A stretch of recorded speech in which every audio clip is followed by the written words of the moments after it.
কোরআনুল কারীমের হাফেজ সাহাবায়ে কেরামদের মধ্যে কোরআনুল কারীমের হাফেজ যারা ছিলেন এর মধ্যে অন্যতম ছিলেন চার খলিফা। হযরত আবু বকর সিদ্দিক রাদিয়াল্লাহু তাআলা আনহু তিনি কোরআনুল কারীমের হাফেজ ছিলেন। হযরত ওমর রাদিয়াল্লাহু তাআলা আনহু কোরআনের হাফেজ ছিলেন। এরপরে হযরতে উসমান রাদিয়াল্লাহু, হযরতে আলী রাদিয়াল্লাহু এরা কোরআনুল কারীমের হাফেজ ছিলেন। সুবহানাল্লাহ পড়ে। হযরতে আব্দুল্লাহ ইবনে আব্বাস রাদিয়াল্লাহু তাআলা আনহু কোরআনুল কারীমের হাফেজ ছিলেন। হযরতে আব্দুল্লাহ ইবনে মাসউদ রাদিয়াল্লাহু তাআলা আনহু কোরআনুল কারীমের হাফেজ ছিলেন। এরপরে হযরত যায়েদ বিন সাবিত রাদিয়াল্লাহু তাআলা আনহু কোরআনুল কারীমের হাফেজ ছিলেন। মুআজ ইবনে জাবাল রাদিয়াল্লাহু তাআলা আনহু কোরআনুল কারীমের কি ছিলেন? হাফেজ ছিলেন।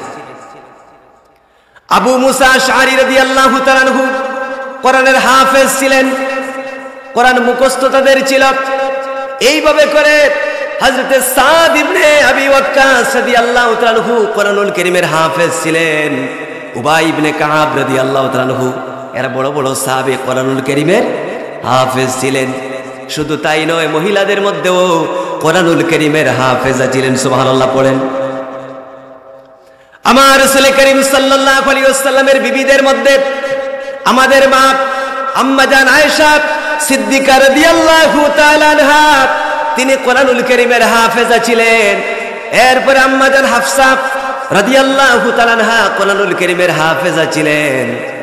আম্মা জান উম্মে সালমা রাদিয়াল্লাহু তাআলা আনহা তিনিও কোরআনুল কারীমের হাফেজা ছিলেন। সুবহানাল্লাহ পড়েন। হাজিরিনে কেরাম, সুতরাং আমরা দেখতে পাই যে কোরআনুল কারীমের হাফেজ সাহাবায়ে কেরাম ছিলেন। এই সাহাবায়ে কেরামদের পরে তাবেঈরা তারাও কিন্তু কোরআনুল কারীমের হাফেজ ছিলেন। তবে তাবেঈ তারাও কোরআনুল কারীমের হাফেজ ছিলেন। অনেক তাবেঈ কোরআনুল কারীমের হাফেজ ছিলেন।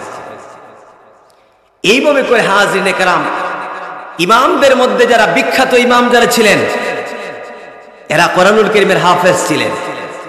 ওলামায়ে মুতাকাদ্দিমিন মুতাআখিরিন এই ওলামায়ে কেরামদের মধ্যে বড় বড় আলেম যারা ছিলেন প্রত্যেকেই কোরআনুল কারীমের হাফেজ ছিলেন।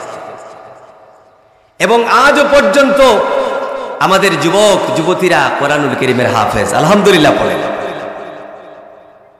কারণ হাজিরিনে কেরাম যুবক বয়সে মানুষের স্মৃতিশক্তি ভালো থাকে, ওই সময় কোরআন হিফজ করা যায়।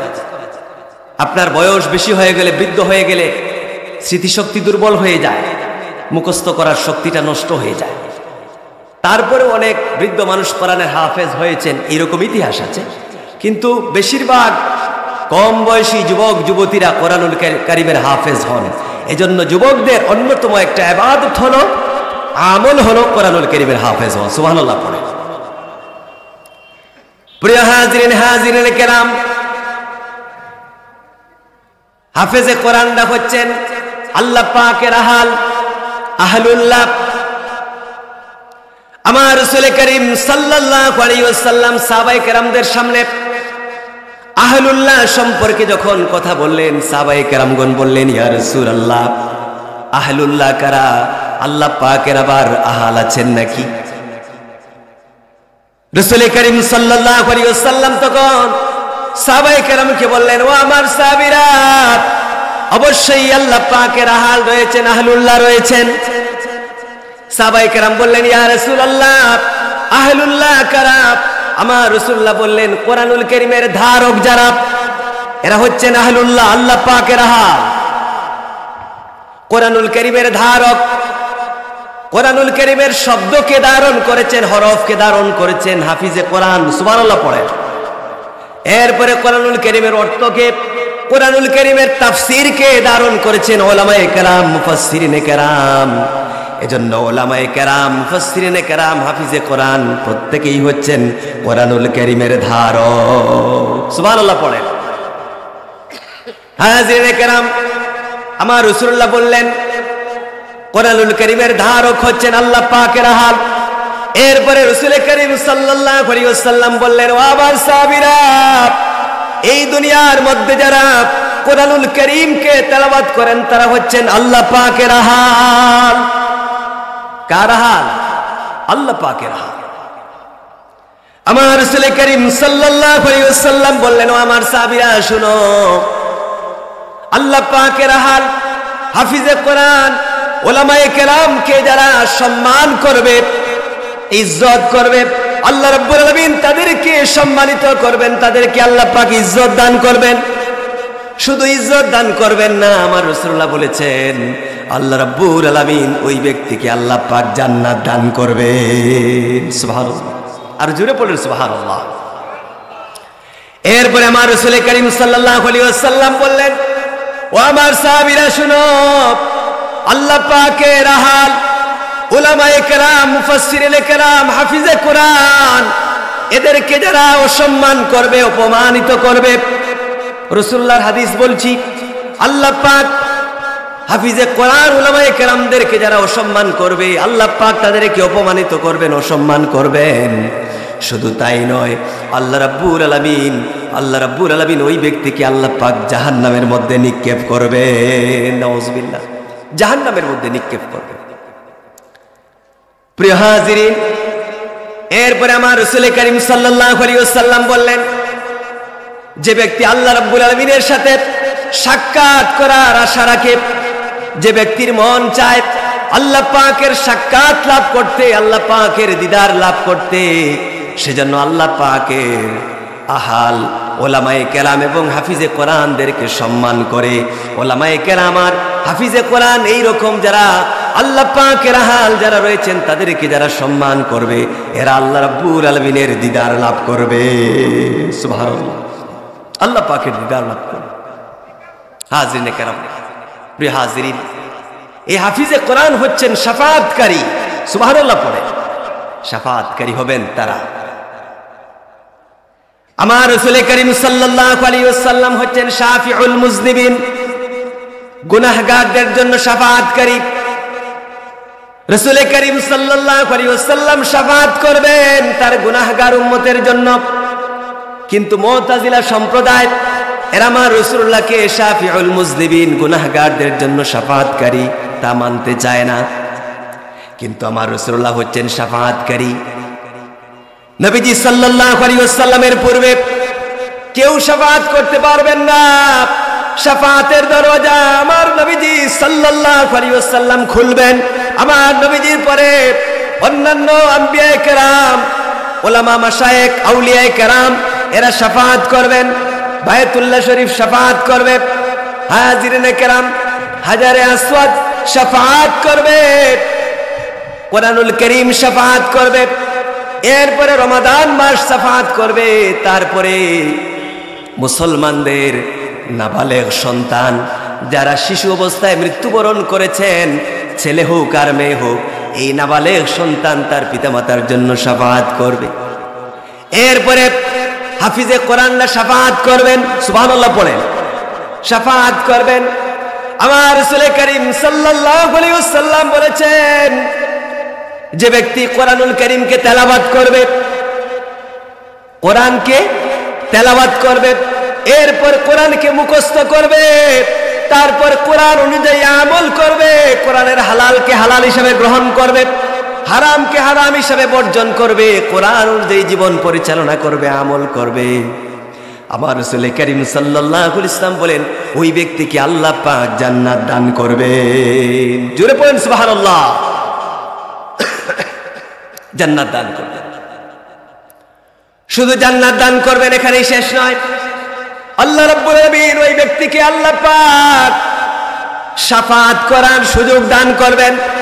আমার রাসূলুল্লাহ বলেছেন, ওই হাফিজে কোরআনকে আল্লাহ রাব্বুল আলামিন শাফাআত করার সুযোগ দান করবেন। তিনি 10 জন ব্যক্তিকে শাফাআত করে জান্নাতের মধ্যে নিয়ে যেতে পারবেন। সুবহানাল্লাহ পড়েন। আমার রাসূল করিম সাল্লাল্লাহু আলাইহি ওয়াসাল্লাম বলেছেন, এমন 10 জন ব্যক্তিকে শাফাআত করে জান্নাতের মধ্যে নিয়ে যেতে পারবেন যাদের জন্য আল্লাহ পাক জাহান্নামকে ওয়াজিব করে দিয়েছেন। নাউযুবিল্লাহ। এইরকম 10 জন জাহান্নামী মানুষ তিনি শাফাআত করে হাফিজে কোরআন জান্নাতের মধ্যে নিয়ে যাবেন। সুবহানাল্লাহ। অন্য হাদিসের মধ্যে আমার নবীজি বলেছেন, যে ব্যক্তি কোরআনুল কারীমকে যে ব্যক্তি তেলাওয়াত করবে, কোরআন অনুযায়ী আমল করবে, তেলাওয়াত করবে আর আমল করবে, আমার রাসূলুল্লাহ বলেছেন ওই ব্যক্তির পিতামাতাকে মুকুট পরানো হবে কিয়ামতের দিন মুকুট পরানো হবে। এই মুকুটটা অত্যন্ত আলোকময় হবে। সূর্যের কিরণ ঘরের ভিতরে প্রবেশ করলে ঘরটা যেমন আলোকময় হয়ে যায়, এর থেকে বেশি আলোকময় হবে মুকুটটা। আর সেই আলোকময় মুকুটটা আল্লাহ রাব্বুল আলামিন আল্লাহ পাক হাফিজে কোরআনদের পিতামাতার মাথার মধ্যে পরাবে। কোরআনের ধারক যারা, তাদের পিতামাতার মাথার মধ্যে আল্লাহ পাক এইরকম মুকুট পরাবেন। সুবহানাল্লাহ পড়ে। হাজিরিনে কালাম, এইভাবে করে বলা হয়েছে যে এই হাফিজে কোরআন এরা হচ্ছেন কোরআনুল কারীমের হেফাজতের একটা মাধ্যম। সুবহানাল্লাহ পড়ে। কোরআনুল কারীমের হেফাজতের একটা মাধ্যম। তবে কোরআনুল কারীমের মূল হেফাজতকারী হচ্ছেন আল্লাহ পাক। কোরআনুল কারীমের মধ্যে আল্লাহ রাব্বুল আলামিন ইরশাদ করেছেন, ইন্না নাহনু নাযালনা যিকরা ওয়া ইন্না লাহু লাহাফিজুন। আল্লাহ পাক বলেন, নিশ্চয়ই আমি কোরআন নাজিল করেছি এবং কোরআনুল কারীমের হেফাজত করার দায়িত্ব হচ্ছে আমার। আল্লাহ পাক কোরআন নাজিল করেছে এবং কোরআনুল কারীমের হেফাজত করার দায়িত্ব হচ্ছে আল্লাহ পাক। হাজিরিনে কেরাম, কোরআনুল কারীমের হেফাজতকারী যে আল্লাহ পাক, এটা বিভিন্ন সময় পরীক্ষা করা হয়েছে এবং প্রমাণিত হয়েছে যে কোরআনুল কারীমের হেফাজতকারী হচ্ছেন আল্লাহ পাক।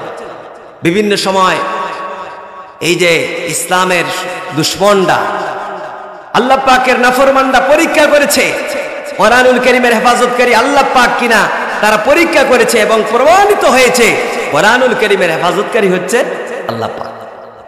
এই বিষয়ে একটা ঘটনা আপনাদের সামনে পেশ করছি, অত্যন্ত মনোযোগের সাথে শুনবেন। 2000 সালের দিকে তুরস্কের মধ্যে এক ভয়াবহ ভূমিকম্প হয়েছে। এই ভূমিকম্পে প্রায় 50,000 মানুষের মৃত্যু হয়েছে। 50,000। হাজিরিনে কেরাম, এই ভূমিকম্পটা কি জন্য হলো? এই ভূমিকম্প হওয়ার কারণ কি? এই কারণ উল্লেখ করে পত্রিকার মধ্যে লেখা হয়েছে। কাতারের পত্রিকা আল ওয়াতান এবং বাহরাইনের পত্রিকা আন-নুখবা এর মধ্যে লেখা হয়েছে যে এই ভূমিকম্প হওয়ার একটা কারণ রয়েছে। কারণটা হলো যে তুরস্কের মধ্যে কিছু জেনারেল এরা অবসর গ্রহণ করেছেন, পেনশনে চলে গিয়েছেন। তো তাদেরকে একটা সংবর্ধনা দেওয়ার জন্য অনুষ্ঠানের আয়োজন করা হয়েছে।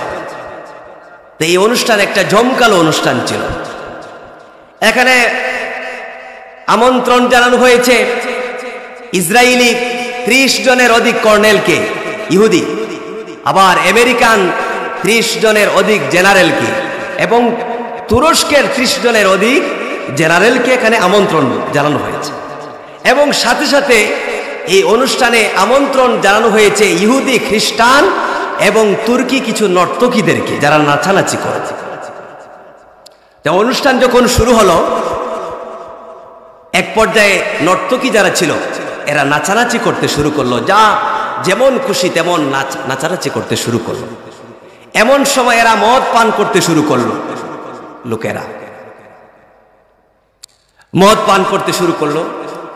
তো মদ পান করে এদিকে নাচানাচি চলছে। এই অবস্থায় তারা যখন নেশাগ্রস্ত অবস্থায়, এরা নেশার চরম পর্যায়ে, ওই সময় এই আয়োজক একজন জেনারেল, তার মাথার মধ্যে একটা শয়তানি পরিকল্পনা আসলো।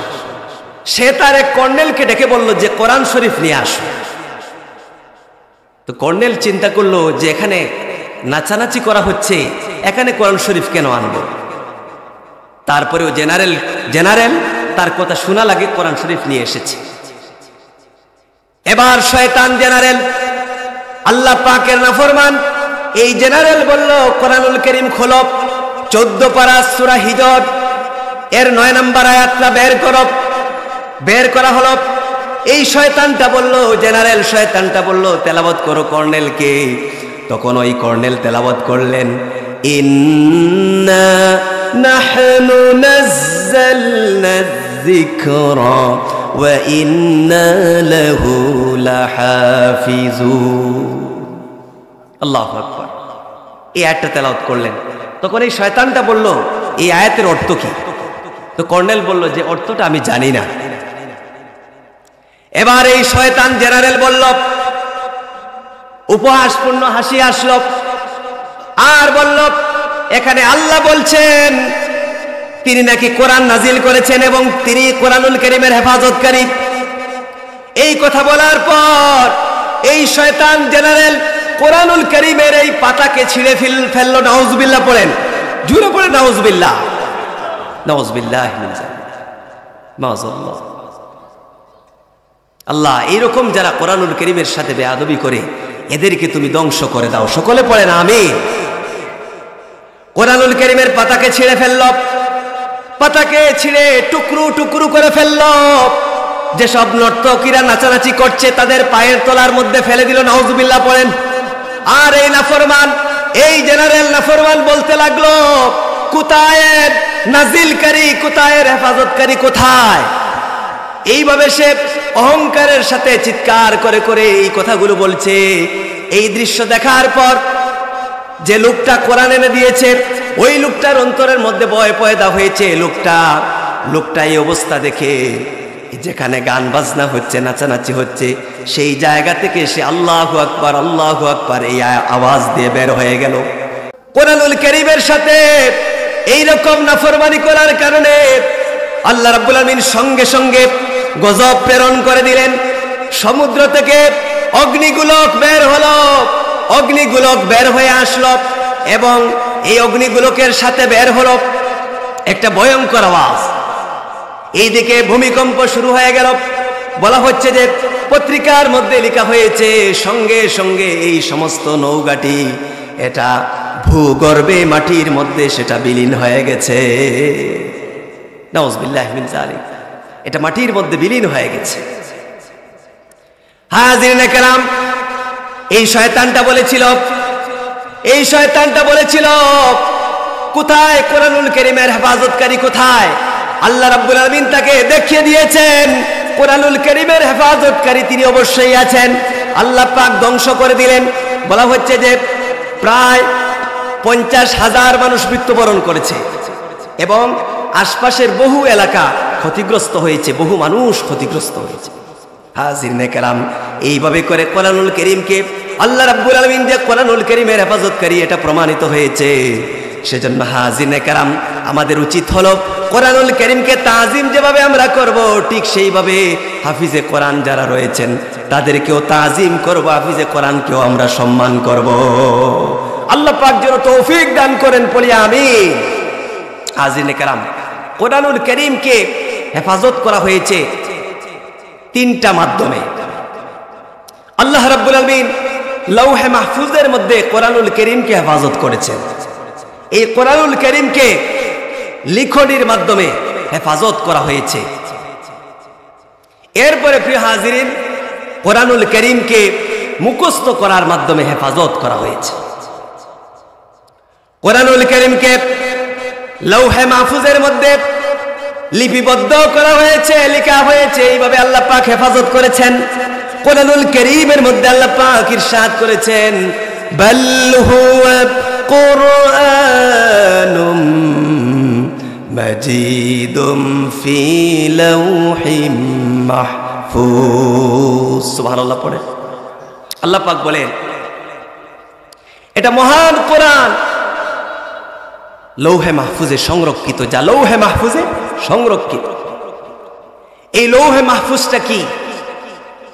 লৌহে মাহফুজ হচ্ছে, লৌহুন শব্দের অর্থ হলো ফলক আর মাহফুজ শব্দের অর্থ হলো সংরক্ষিত, সংরক্ষিত ফলক। লৌহে মাহফুজ 7 আকাশের উপরে একটা জায়গা, দবদবে সাদা মুক্তার তৈরি একটা বিশাল জায়গা, যেই জায়গার মধ্যে শয়তান প্রবেশ করতে পারে না। এই লৌহে মাহফুজের মধ্যে আমার আল্লাহ রাব্বুল আলামিন বড় বড় হরফ করে কোরআনুল কারীমকে আল্লাহ পাক সংরক্ষণ করেছেন, বড় বড় হরফে লিখে সংরক্ষণ করা হয়েছে। আমার রাসূল করিম সাল্লাল্লাহু আলাইহি ওয়াসাল্লাম বলেছেন, কুহে কাহাফ একটা বিখ্যাত পাহাড়, বড় পাহাড়। এই পাহাড়টা যত বড়, এই রকম বড় বড় হরফ করে আল্লাহ রাব্বুল আলামিন লৌহে মাহফুজের মধ্যে আল্লাহ পাক কোরআনুল কারীমকে আল্লাহ পাক হেফাজত করেছেন। সুবহানাল্লাহ পড়েন।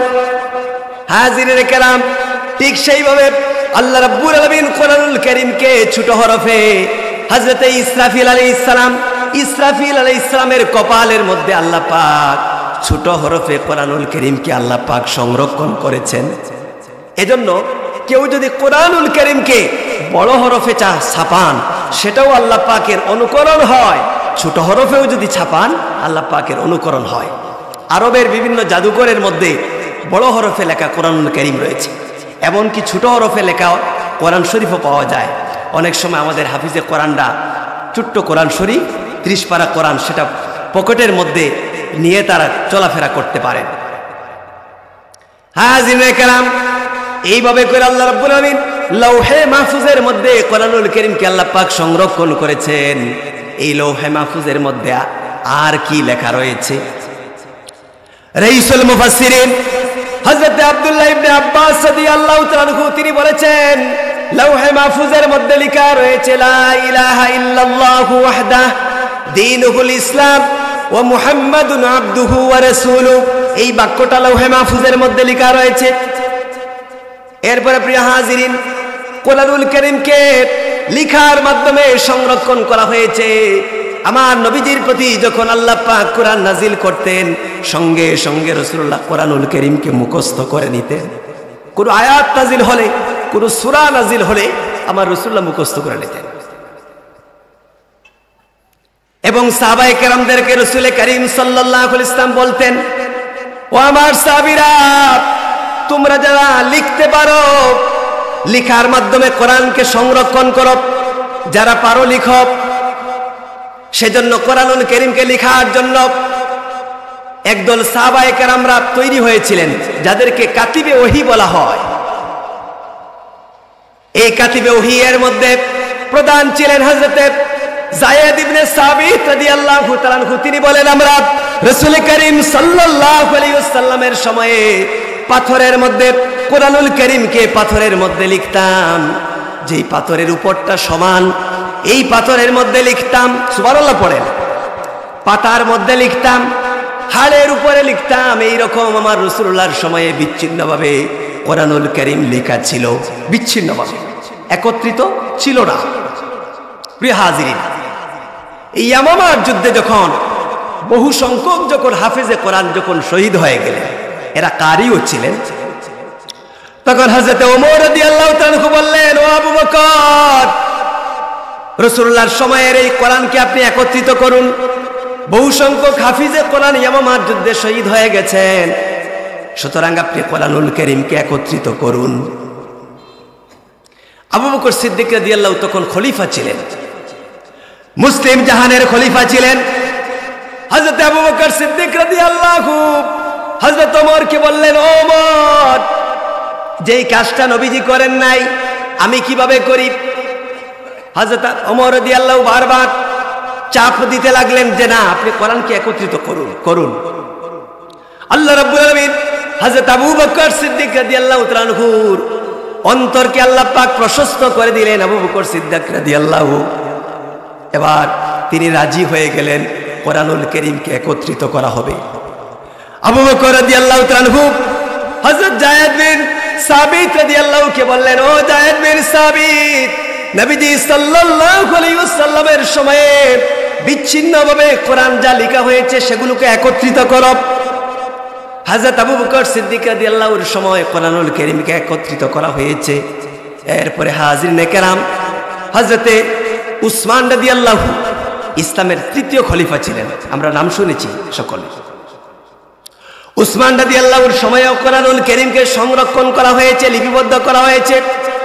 বিশুদ্ধ সূত্রে কোরআনুল কারীম বিশুদ্ধ লিখন পদ্ধতির মাধ্যমে যে লেখাটা এসেছে, সেই পদ্ধতিতে হযরতে উসমান রাদিয়াল্লাহু তাআলা আনহুর সময়ে কোরআনুল কারীমকে সংরক্ষণ করা হয়েছে।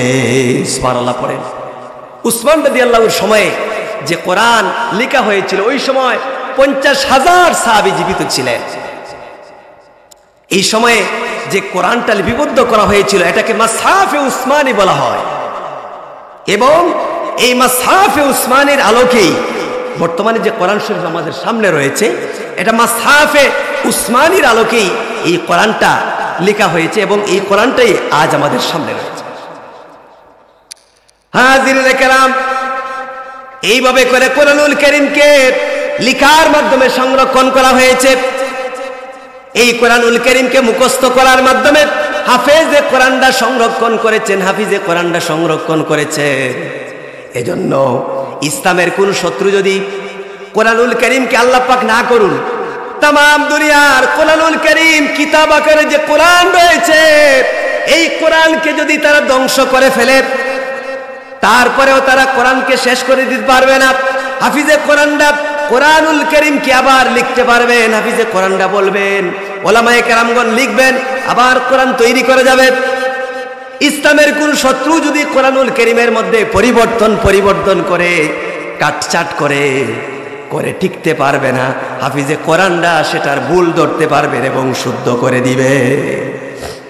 এটা হচ্ছে কোরআনুল কারীমের অন্যতম একটা মুজিজা।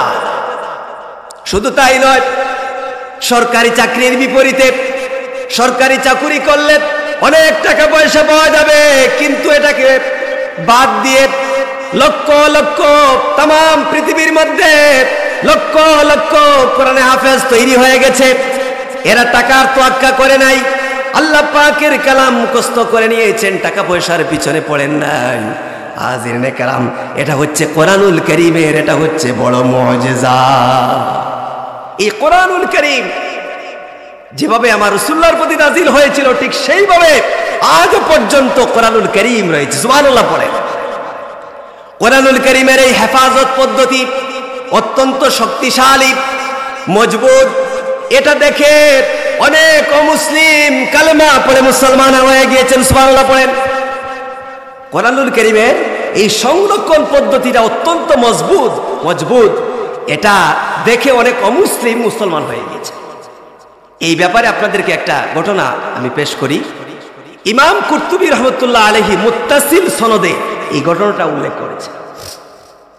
সেটা হলো যে আব্বাসীয় খলিফা মামুনুর রশিদ, খেয়াল করে কথাগুলো শুনবেন। এই মামুনুর রশিদের দরবারে শিক্ষা বিষয়ক মাহফিল হতো, শিক্ষা বিষয়ক, এবং বিভিন্ন জায়গা থেকে জ্ঞানী গুণীরা এই মাজলিসে এসে উপস্থিত হতেন এবং শিক্ষা বিষয়ে তারা বক্তব্য প্রদান করতেন। একবার এক ইহুদি ব্যক্তি এই শিক্ষা বিষয়ক অনুষ্ঠানের মধ্যে উপস্থিত হলেন এবং তিনি আলোচনা করলেন। তার আলোচনা শুনে, তার পোশাক দেখে, তার চেহারা দেখে বোঝা গিয়েছিল একজন পণ্ডিত মানুষ। প্রিয় হাজিরিন, যখন আলোচনা সভা শেষ হয়ে গেল, তখন খলিফা মামুনুর রশিদ তিনি বললেন যে আপনি মুসলমান হয়ে যান। লোকটা ইহুদি ছিল, ইহুদি পণ্ডিত। তো ওই লোকটা বললেন যে না, আমি আমার পৈতৃক ধর্ম ছাড়তে পারবো না। ওই পণ্ডিত চলে গেলেন। কিন্তু পরের বছর দেখা গেল এই শিক্ষা বিষয়ক খলিফা মামুনুর রশিদের এই মাহফিলের মধ্যে এই লোকটা আগমন করেছেন। কিন্তু এই বছর এসে তিনি ফিকহ বিষয়ে আলোচনা করেছেন। ইসলাম ধর্মের একটা অন্যতম কিতাব হচ্ছে ফিকহ শাস্ত্র। এই ফিকহ নিয়ে আলোচনা করেছেন। তাহলে তো তিনি মুসলমান হয়ে গিয়েছেন। অনুষ্ঠান যখন শেষ হয়ে গেল, এরপরে খলিফা মামুনুর রশিদ ওই লোকটাকে ডাকলেন আর বললেন, আল্লাহর বান্দা, গত বছর আমি আপনাকে মুসলমান হওয়ার জন্য বলেছিলাম, আপনি বলেছিলেন যে পৈতৃক ধর্ম ছাড়তে পারবেন না।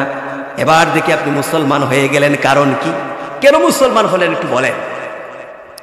ওই লোকটা বলল, আপনি যখন আমাকে মুসলমান হওয়ার জন্য দাওয়াত করলেন, এরপরে আপনার কথাটা আমার অন্তরের মধ্যে প্রভাব বিস্তার করলো। আমি যখন বাড়িতে চলে গেলাম, এরপরে আমি চিন্তা করতে লাগলাম, ওই লোকটা বলল আমি একজন লেখক মানুষ।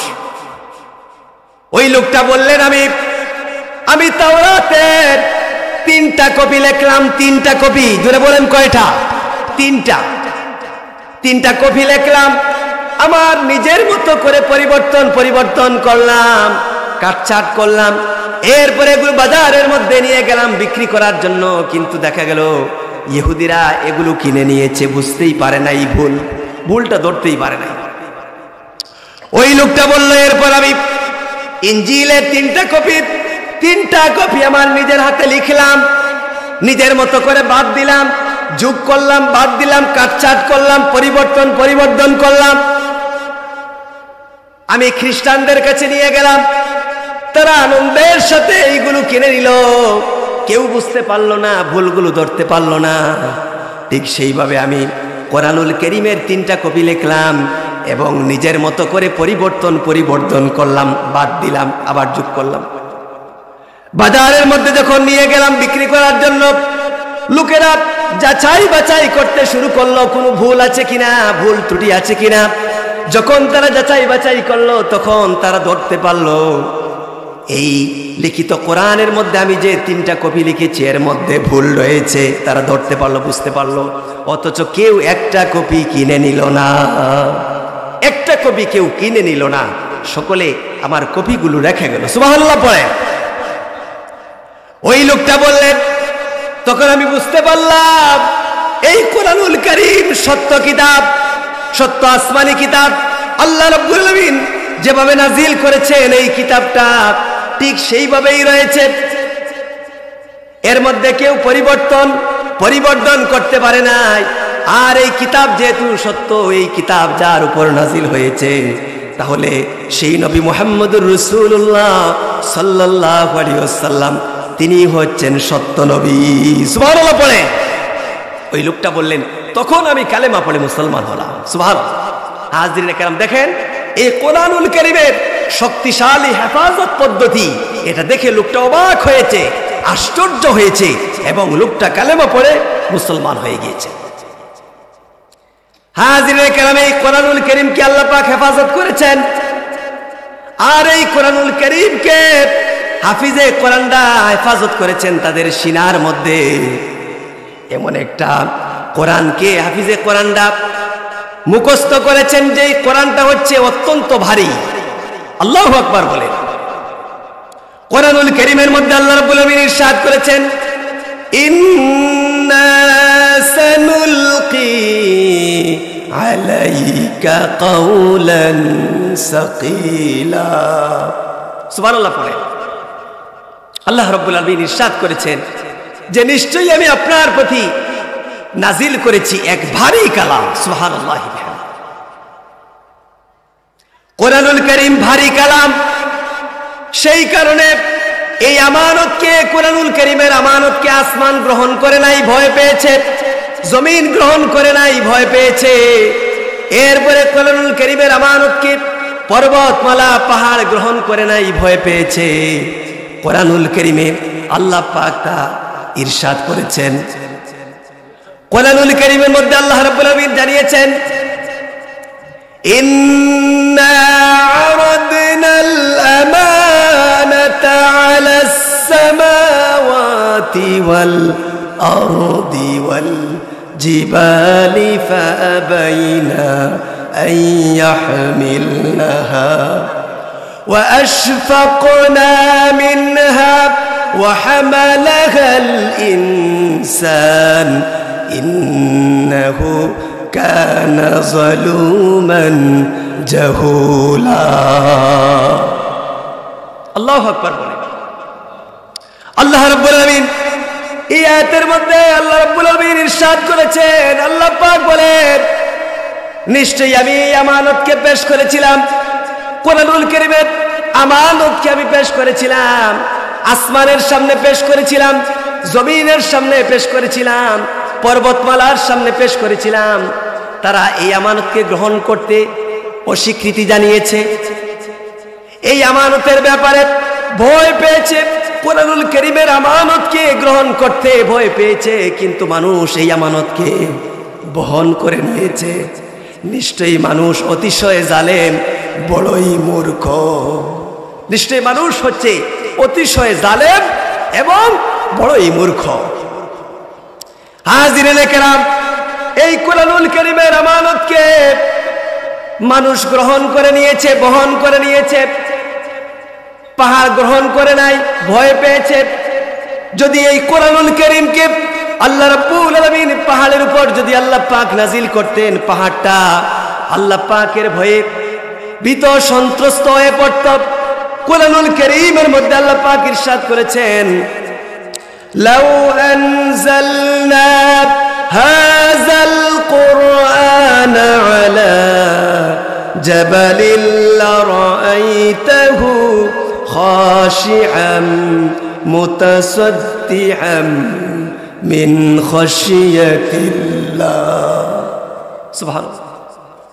আল্লাহ রাব্বুল আলামিন বলেন, যদি আমি এই কোরআনকে নাজিল করতাম, যদি আমি এই কোরআনকে নাজিল করতাম পাহাড়ের উপর, তাহলে আপনি দেখতে পেতেন এই পাহাড় আল্লাহ পাকের ভয়ে ভীত সন্ত্রস্ত হয়ে পড়ত।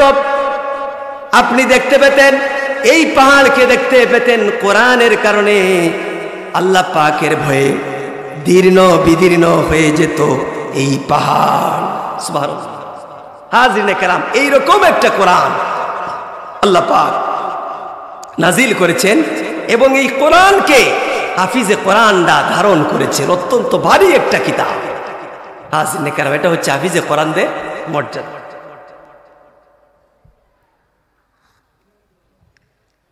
হাজিরিনে কেরাম, তাহলে হাফিজে কোরআনরা হচ্ছেন কোরআনুল কারীমের হেফাজতের একটা মাধ্যম। এই হাফিজে কোরআনরা হচ্ছেন সবচেয়ে বেশি কোরআনের শিক্ষা গ্রহণকারী এবং শিক্ষা দানকারী, অন্যতম। এই কোরআনের শিক্ষা গ্রহণকারী এবং দানকারী আরো রয়েছেন, হাফিজে কোরআনরা হচ্ছেন অন্যতম। প্রিয় হাজিরিন, এই হাফিজে কোরআনরা কোরআনুল কারীমের শিক্ষা গ্রহণ করেন, আবার শিক্ষা দান করেন। সেজন্য আল্লাহ রাব্বুল আলামিনের কাছে হাফিজে কোরআনদের অত্যন্ত মর্যাদা। আমার রাসূল করিম সাল্লাল্লাহু আলাইহি ওয়াসাল্লাম হাদিস শরীফের মধ্যে রাসূলুল্লাহ ইরশাদ করেছেন, তোমাদের মধ্যে সেই ব্যক্তি উত্তম যে ব্যক্তি কোরআন শিক্ষা করে এবং অপরকে শিক্ষা দেয়। খায়রুকুম মান তাআল্লামাল কুরআন ওয়া আল্লামাহু, তোমাদের মধ্যে সেই ব্যক্তি সর্বোত্তম যে নিজে কোরআন শিক্ষা করে এবং অন্যকে শিক্ষা দেয়। বলা হচ্ছে যে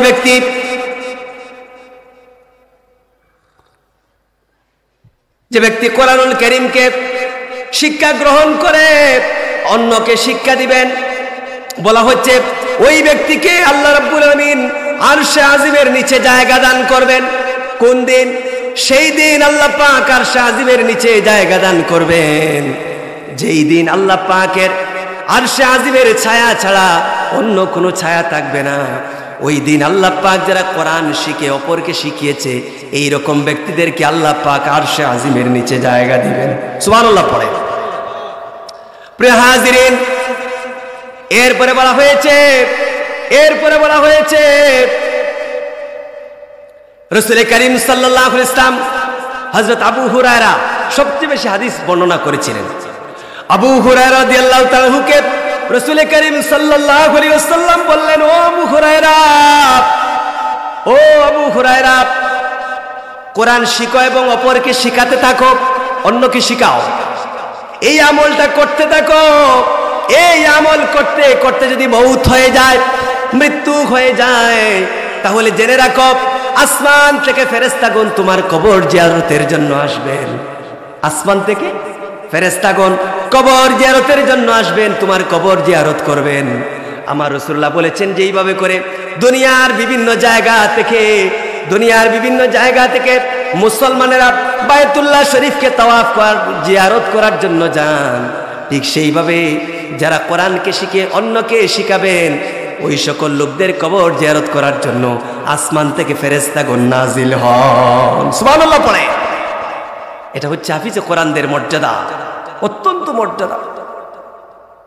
আল্লাহ রাব্বুল আলামিন এই কোরআনের মাধ্যমে অনেক জাতিকে উচ্চ মর্যাদা দান করেছেন। রাসূল করিম সাল্লাল্লাহু আলাইহি ওয়াসাল্লাম ইরশাদ করেছেন, ইন্নাল্লাহা ইয়ারফাউ বিহাযাল কিতাবি আকওয়ামান ওয়া ইয়াদউ বিহি আখারিন। সুবহানাল্লাহ পড়েন। নিশ্চয়ই আল্লাহ রাব্বুল আলামিন, নিশ্চয়ই আল্লাহ রাব্বুল আলামিন এই কিতাবের মাধ্যমে অনেককে উচ্চ মর্যাদায় আসীন করেছেন, আবার এই কিতাবের মাধ্যমে আল্লাহ পাক কাউকে অবনতির দিকে ঠেলে দিয়েছেন। উচ্চ মর্যাদায় আসীন করেছেন, আবার অনেককে অবনতির দিকে ঠেলে দিয়েছেন। হাজিরিনে কেরাম, এরপরে বলা হয়েছে মুসলমানদের যে অধপতন, এই অধপতনের কারণ হলো কোরআনুল কারীম থেকে দূরে সরে যাওয়া। জনৈক আলেম 4.5 বছর জেলখানার মধ্যে ছিলেন। তো জেলখানা থেকে বের হওয়ার পর বললেন যে আমি এই 4.5 বছর জেলখানার মধ্যে থেকে দুটি বিষয় শিখেছি। তিনি বললেন যে আমি শিখলাম মুসলমানদের এই যে অধপতনের, পরাজিত হওয়ার দুইটা কারণ। একটা হলো কোরআনুল কারীম থেকে দূরে সরে যাওয়া, আর আরেকটা হলো তাদের নিজেদের মধ্যে পারস্পরিক মতানৈক্য। এই আলেম বললেন সেজন্য মুসলমানদের মধ্যে পারস্পরিক মতানৈক্য এগুলো দূর করতে হবে, আর কোরআনুল কারীমের সাথে সম্পর্ক তৈরি করতে হবে। তিনি বললেন যে আমি কোরআনুল কারীমের শিক্ষার জন্য মক্তব প্রতিষ্ঠা করব, মক্তব, এবং এর মাধ্যমে কোরআনের শিক্ষার প্রসার ঘটাবো। সুবহানাল্লাহ পড়েন। হাজিরিনে কেরাম, এই কোরআনুল কারীমের মাধ্যমে আল্লাহ রাব্বুল আলামিন বহু মানুষকে আল্লাহ পাক উচ্চ মর্যাদা দান করেছেন, বহু মানুষকে আল্লাহ পাক সম্মানের আসনে আল্লাহ পাক আসীন করেছে। সুবহানাল্লাহ। হাজিরিনে কেরাম, হাফিজে কোরআন হচ্ছেন তারা যারা কোরআনুল কারীম নিয়ে সবচেয়ে বেশি সময় পার করেন, সময় দেন কোরআনকে নিয়ে। ওলামায়ে কেরামও কোরআনুল কারীমের জন্য সময় ব্যয় করেন, কিন্তু হাফিজে কোরআনটা বেশি সময় দেন। এই বেশি সময় দেওয়ার কারণে অনেক সময় জিকির করতে পারেন না, দোয়া করতে পারেন না।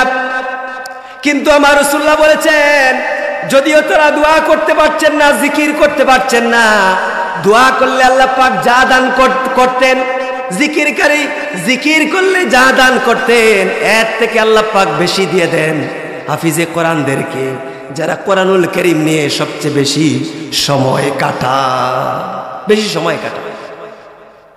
শুধু তাই নয়, হাজিরিনে কেরাম, তাদের প্রয়োজনকে আল্লাহ পাক পূরণ করে দেন, তাদের প্রয়োজনকে আল্লাহ পাক পূরণ করে দেন। সুবহানাল্লাহ পড়েন। এরপরে আরো বলা হয়েছে কিয়ামতের দিন এই কোরআনুল কারীম তাদের জন্য শাফাআতকারী হবে। আমার রাসূলুল্লাহ বলেছেন, ইকরাইল কুরআন ফাইন্নাহু ইয়াতি ইয়াউমাল কিয়ামাতি শাফিআ। রাসূলুল্লাহ বলেছেন, তোমরা কোরআন তেলাওয়াত করো, কোরআন পড়ো, কারণ কিয়ামতের দিন এই কোরআন তেলাওয়াতকারীর জন্য কোরআনটা কিয়ামতের দিন শাফাআতকারী হবে। শাফাআতকারী। সুবহানাল্লাহ পড়েন। হাজিরিনে কেরাম, এই কোরআনুল কারীমের মধ্যে বেশি সময় দেওয়ার কারণে, বেশিরভাগ সময় কোরআন তেলাওয়াত করার কারণে হাফিজে কোরআনদের অন্তরের মধ্যে মরিচা পড়ে না, অন্তরের মধ্যে কিন্তু মরিচা পড়ে। আমার রাসূল করিম সাল্লাল্লাহু আলাইহি ওয়াসাল্লাম বলেছেন, মানুষ যখন গুনাহ করে, এই গুনাহের কারণে তাদের অন্তরের মধ্যে মরিচা পড়ে, দাগ পড়ে, গুনাহের দাগ। এই দাগগুলো দূর করার উপায় কি? আমার রাসূল করিম সাল্লাল্লাহু আলাইহি ওয়াসাল্লাম বলেছেন, গুনাহের দাগ দূর করার উপায় হলো মৃত্যুকে স্মরণ করা, মৌতের কথা স্মরণ করা। আল্লাহ রাব্বুল আলামিন গুনাহের দাগ দূর করে দিবেন। এরপরে যদি কোরআনুল কারীম তেলাওয়াত করা হয়, কোরআনুল কারীমকে যদি কেউ তেলাওয়াত করেন, তাহলে আল্লাহ রাব্বুল আলামিন ওই ব্যক্তির অন্তরের দাগ, গুনাহের দাগকে আল্লাহ পাক দূর করে দেন। সুবহানাল্লাহ। হাজিরিনে কেরাম, এরপরে বলা হয়েছে অন্য হাদিসের মধ্যে রাসূল করিম সাল্লাল্লাহু আলাইহি ওয়াসাল্লাম বলেছেন যে অন্তরের গুনাহের দাগ দূর করার উপায় হলো আল্লাহ পাকের জিকির। আল্লাহর মুমিন বান্দা বান্দি, ইমানদার বান্দা বান্দি যখন জিকির করেন, রব্বে করিম আল্লাহ পাকের যখন জিকির করেন, এই জিকিরের কারণে আল্লাহ রাব্বুল আলামিন ওই ব্যক্তির অন্তরের মধ্যে গুনাহের কারণে যত দাগ পড়েছে এই দাগগুলোকে আল্লাহ পাক দূর করে দেন। সুবহানাল্লাহ। হাজিরিনে কেরাম, এই হাফিজে কোরআনদের এত মর্যাদা রয়েছে। হযরত ওমর রাদিয়াল্লাহু তাআলা আনহু তিনি চিঠি লিখেছেন হাফিজে কোরআনদের প্রতি। শুনবেন আপনারা, ওমর রাদিয়াল্লাহু হাফিজে কোরআনদের প্রতি চিঠি লিখেছেন। আমি তাফসীরের মধ্যে দেখলাম হযরত ওমর রাদিয়াল্লাহু তাআলা আনহু তার সেনাপতিদেরকে বলেছিলেন, ও আমার সেনাপতিরা, হাফিজে কোরআনদের নাম লিখে তালিকা আমার নিকট প্রেরণ করো। এই হাফিজে কোরআনদেরকে আমি বৃত্তি প্রদান করব এবং তাদেরকে কোরআনের শিক্ষা দেওয়ার জন্য পৃথিবীর বিভিন্ন দেশে পাঠিয়ে দিন। হযরত আবু মুসা আশআরী রাদিয়াল্লাহু তাআলা আনহু তিনি ওমর রাদিয়াল্লাহুকে জানালেন যে আমার নিকট 300 জনের অধিক হাফিজে কোরআনদের নাম লেখা আছে একটা তালিকার মধ্যে।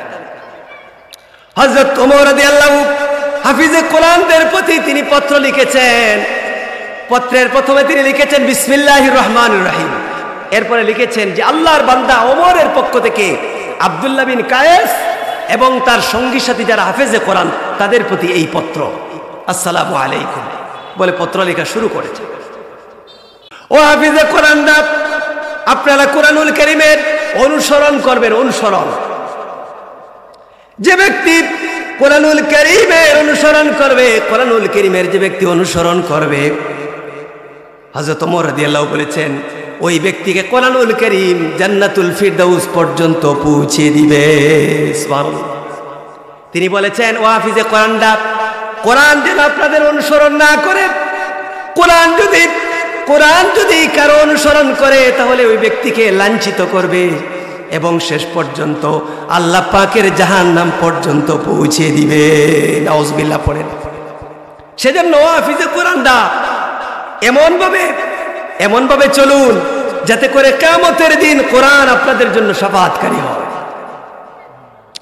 কোরআনুল কারীম যদি কারো জন্য শাফাআতকারী হয়ে যায় কিয়ামতের দিন, কোরআনুল কারীম যদি কারো জন্য শাফাআতকারী হয়ে যায়, ওই ব্যক্তিকে কোরআন আল্লাহ পাকের জান্নাতের মধ্যে নিয়ে যাবে।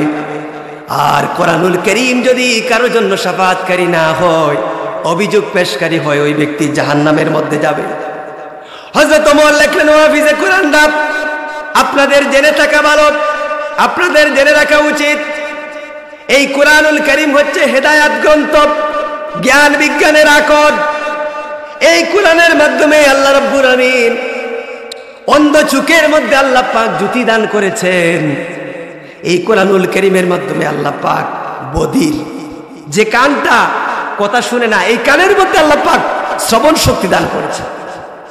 এই কোরআনুল কারীমের মধ্যে আল্লাহ পাক যে অন্তরের মধ্যে পর্দা পড়ে গিয়েছে, এই অন্তরের পর্দাকে আল্লাহ পাক দূর করে দিয়েছেন। সুবহানাল্লাহ।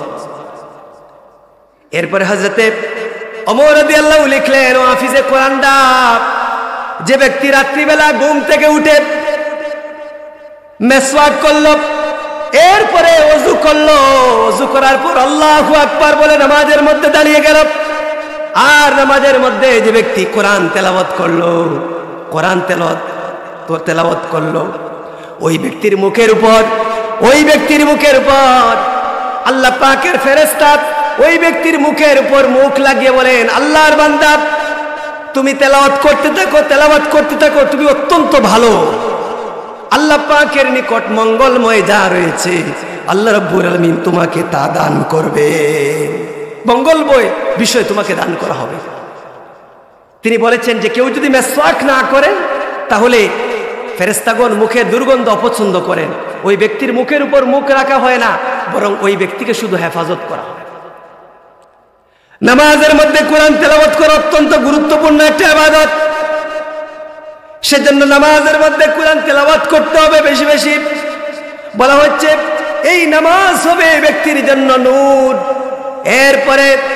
এরপরে সবর হবে নূর, তারপরে এই যে যাকাত এটা হবে দলিল, যাকাত এটা হবে কি দলিল। তারপরে হাজিরিনে কেরাম বলা হচ্ছে রোজা সেটা হবে ডাল স্বরূপ, রোজা হবে ডাল স্বরূপ।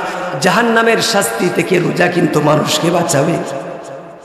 হযরত ওমর রাদিয়াল্লাহু বললেন, ও হাফিজে কোরআনরা শুনুন, শুনে রাখুন, কোরআনুল কারীম আপনাদের জন্য উপকারকারী হবে অথবা ক্ষতির কারণ হবে। সেজন্য কোরআনুল কারীমকে তাজিম করুন, কোরআনুল কারীমকে তাজিম করুন, আল্লাহ পাক সম্মানিত করবেন। আর কোরআনুল কারীমকে যে অসম্মান করবে ওই ব্যক্তি অপমানিত হবে, অসম্মান হবে। নাউজুবিল্লাহ পড়ে। হযরত ওমর সর্বশেষ হাজিরিনে কেরাম হাফিজে কোরআনদের প্রতি যা লিখলেন সেটা হলো, ও হাফিজে কোরআনরা, যে ব্যক্তি কোরআনকে তেলাওয়াত করবে তারপর কোরআনকে মুখস্থ করবে, কোরআন অনুযায়ী আমল করবে, হযরত ওমর বললেন ওই ব্যক্তির দোয়াকে আল্লাহ রাব্বুল আলামিন কবুল করবেন, মঞ্জুর করবেন। ওই ব্যক্তির দোয়া আল্লাহ পাক কবুল করবেন। দোয়ার মধ্যে ব্যক্তি যা চেয়েছে দুনিয়ার মধ্যে আল্লাহ পাক ব্যক্তিকে তা দান করে দেন। সুবহানাল্লাহ। আর দুনিয়ার মধ্যে যদি দোয়ার মধ্যে যা চেয়েছে দান না করেন, এই দোয়ার ফলাফল আল্লাহ পাক পরকালে আখিরাতের জন্য রেখে দেন, আল্লাহ পাকের কাছে থাকে। আর আল্লাহ পাকের নিকট যা থাকে সেটা হলো উত্তম, উত্তম কোনো কিছু আল্লাহ পাকের নিকট থাকে। ইমানদার এবং যারা আল্লাহ পাকের প্রতি ভরসা করে তাদেরকে আল্লাহ পাক উত্তম বিষয় দান করেন। সুবহানাল্লাহ পড়েন। হাজিরিনে কেরাম, আমি আমার আলোচনার শেষ দিকে চলে এসেছি। এই হাফিজে কোরআন হচ্ছেন তারা জান্নাতের মধ্যে এরা উচ্চ মর্যাদা লাভ করবেন। আমার রাসূল করিম সাল্লাল্লাহু আলাইহি ওয়াসাল্লাম বলেছেন, সাহিবে কোরআনকে বলা হবে, কোরআনের ধারক যারা উলামায়ে কেরাম হাফিজে কোরআন এদেরকে বলা হবে কোরআন তেলাওয়াত করতে থাকেন। ও হাফিজে কোরআন, দুনিয়ার মধ্যে যেভাবে কোরআন তেলাওয়াত করতেন তার তিলের সাথে ঠিক সেইভাবে কোরআন তেলাওয়াত করতে থাকুন আর উপরের দিকে উঠতে থাকুন। যেই জায়গার মধ্যে আপনার তেলাওয়াত শেষ হবে ওই জায়গার মধ্যে জান্নাতে, ওই জায়গার মধ্যে আপনার মানজিল হবে। সুবহানাল্লাহ। এখন যদি তিনি প্রথম থেকে শুরু করে একবারে পুরো কোরআন শরীফ তেলাওয়াত শেষ করেন, ওই ব্যক্তির জায়গা কোথায় হবে? সর্বোচ্চ জান্নাতে। সুবহানাল্লাহ পড়েন। এই মহান মর্যাদা আল্লাহ পাক কোরআনের ধারক উলামায়ে কেরাম হাফিজে কোরআনদেরকে দান করুন। সুবহানাল্লাহ। সুবহানাল্লাহ। অন্য হাদিসের মধ্যে রাসূলুল্লাহ বলেছেন, ইন্না ফিল জান্নাতি নাহরা ইসমুহু রায়্যান আলাইহি মাদিনাতুম মিন মারজান লাহু ৭০,০০০ বাব। আমার রাসূল করিম সাল্লাল্লাহু আলাইহি ওয়াসাল্লাম বলেছেন, নিশ্চয়ই জান্নাতের মধ্যে একটা ঝর্ণা আছে, এর নাম হলো রায়্যান। এর নাম কি? রায়্যান। আমরা অনেক মানুষের নাম রায়্যান রাখি, একটা জান্নাতি ঝর্ণা। আলাইহি মাদিনাতুম মিন মারজান, এর উপর একটা প্রাসাদ রয়েছে যার নাম হলো মারজান। লাহু ৭০,০০০ বাব। এই মারজান নামক প্রাসাদের মধ্যে ৭০,০০০ সোনার উপর দরওয়াজা রয়েছে। সুবহানাল্লাহ পড়েন। ৭০,০০০ সোনার উপর দরওয়াজা রয়েছে। এই ৭০,০০০ সোনার উপর দরওয়াজা যেই প্রাসাদের মধ্যে রয়েছে মারজান নামক প্রাসাদ, এই প্রাসাদটা আল্লাহ পাক হাফেজে কোরআনদেরকে দান করবেন। সুবহানাল্লাহ পড়েন।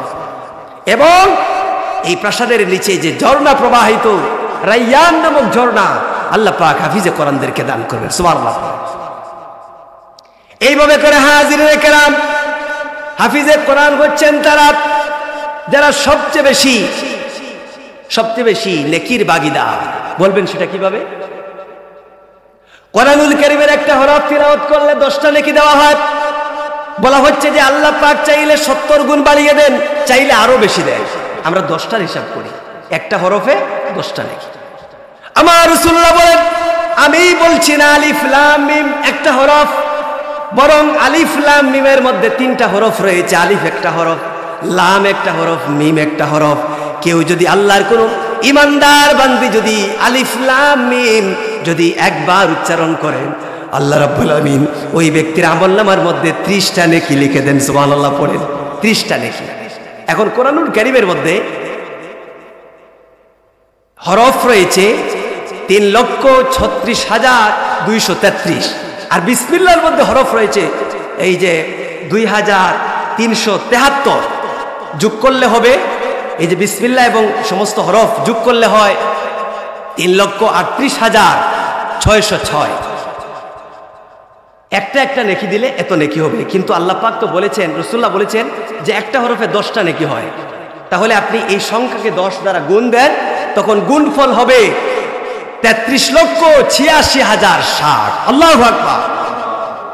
আল্লাহর একজন ইমানদার বান্দা-বান্দী একবার যদি কোরআনুল কারীমকে তেলাওয়াত করেন, আমার রব্বে কারীম আল্লাহ পাক ওই ব্যক্তির আমলনামার মধ্যে 33,86,060টা নেকি আল্লাহ পাক দান করে দেয়।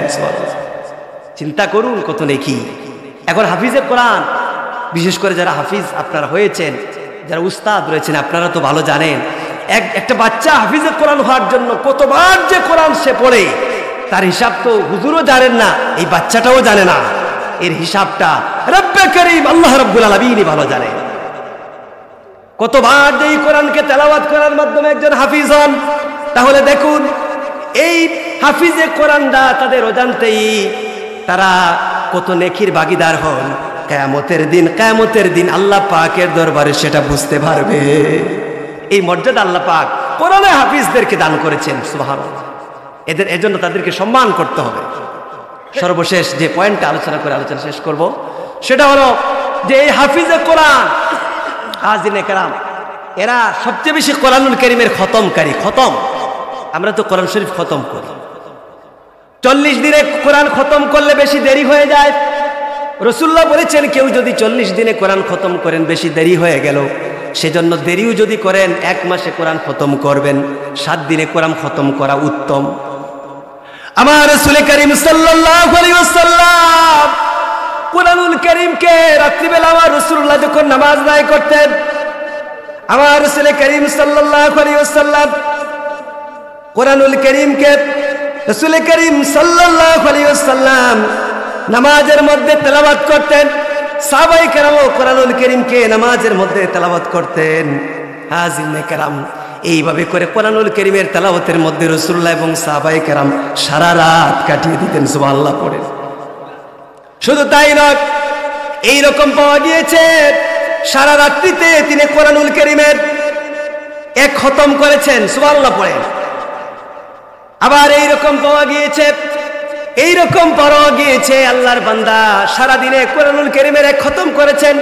আবার এইরকম লোকও রয়েছেন যারা দিন এবং রাত মিলে কোরআনুল কারীমের 1 খতম করেছেন। শুধু তাই নয়, আমরা যার মাযহাবের অনুসরণ করি, আমাদের ইমামের নাম কি? আবু হানিফা, ইমামে আযম, ইমাম আবু হানিফা রাহমাতুল্লাহ আলাইহি। ইমাম আবু হানিফা রাহমাতুল্লাহ আলাইহি তার ব্যাপারটা শুনুন। তিনি রমাদান মাসে 61 খতম কোরআন দিতেন। আল্লাহু আকবার। কোরআনুল কারীমের 61 খতম করতেন। বলা হচ্ছে ওলামায়ে কেরামগণ লিখেছেন যে তিনি রাত্রিবেলা কোরআনুল কারীমের 1 খতম করতেন, দিনের বেলায় খতম করতেন। এরপরে তারাবির নামাজের মধ্যে কোরআনুল কারীমের 1 খতম করতেন। এইভাবে তার 61 খতম তিনি রমাদান মাসে কোরআন খতম করতেন। হাজিনে কেরাম, সবচেয়ে বেশি কোরআন খতমকারী হচ্ছেন হাফিজে কোরআন। সেজন্য যে হাফেজে কোরআনদের এত মর্যাদা দিয়েছেন কি আল্লাহ পাক, সেই হাফিজে কোরআনদেরকে সম্মান করতে হবে। এই বিষয়ে আলোচনা করার আমার উদ্দেশ্য হলো আমাদের সন্তানদেরকে, ছেলেদেরকে মেয়েদেরকেও আপনি হাফিজে কোরআন বানাতে পারবেন। আম্মা জানরা হাফিজে কোরআন ছিলেন। আম্মাজান আয়েশা সিদ্দিকা রাদিয়াল্লাহু তাআলা আনহা, হাফসা রাদিয়াল্লাহু তাআলা আনহা, এরপরে উম্মে সালমা রাদিয়াল্লাহু তাআলা আনহা, এরা হাফিজে কোরআন ছিলেন। আপনার মেয়েকেও আপনি দিতে পারেন, ছেলেকেও দিবেন, ভাই বোনকে দিবেন, হাফিজে কোরআন বানাবেন, নিজে পারলে কোরআনের হাফেজ হবেন। সেজন্য এই বিষয়ে আলোচনা করলাম। যারা হাফিজে কোরআন হয়েছেন আপনি বুঝতে পারবেন আপনার মর্যাদা কত। সুতরাং এই মর্যাদা আমরা ধরে রাখতে হবে এবং আমাদের সন্তানদেরকে হাফেজ বানাতে হবে। আল্লাহ পাক যেন আমাদের সন্তানদেরকে হাফেজ হিসেবে কবুল করেন, পড়ি আমিন। হাজিরিনে কেরাম, আপনারা আমার কথাই বুঝতে পারছেন, একটু অসুস্থ অবস্থা। যাই হোক, এরপরেও আল্লাহ পাক এর দয়া, আপনাদের দোয়ায় আমি এই অবস্থায় মোটামুটি কথা শেষ করতে পেরেছি। আমি যা আলোচনা করতে চেয়েছিলাম মোটামুটি শেষ করে দিয়েছি।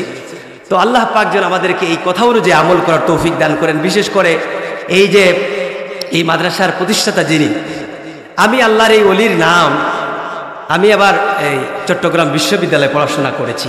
তো বিশ্ববিদ্যালয়ে যখন পড়াশোনা করতাম সেই সময় ওনার নাম এই বিশ্ববিদ্যালয়ে শুনেছি। আলহামদুলিল্লাহ বলেন।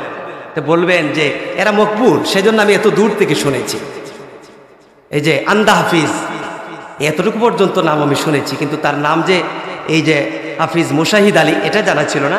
আন্দা হাফিজ এই এই জকিগঞ্জের এটা শুনেছি। তা আল্লাহ পাকের ওলিদের যারা কোরআনের জন্য সময় দেন এদেরকে আল্লাহ পাক দুনিয়া এবং আখিরাতে কামিয়াব করে দেন। এই মহান ওলি আমি শুনেছি তিনি হযরত বদরপুরি সাহেব রহমতুল্লাহ আলাইহির খলিফা ছিলেন। আল্লাহ পাক যেন তার দরজাকে বুলন্দ করে দেন। তার ইসালে সব মাহফিল আমি আর ইসালে সব প্রসঙ্গে কিছু বললাম না। আল্লাহ পাক যেন তার দরজাকে বুলন্দ করে দেন।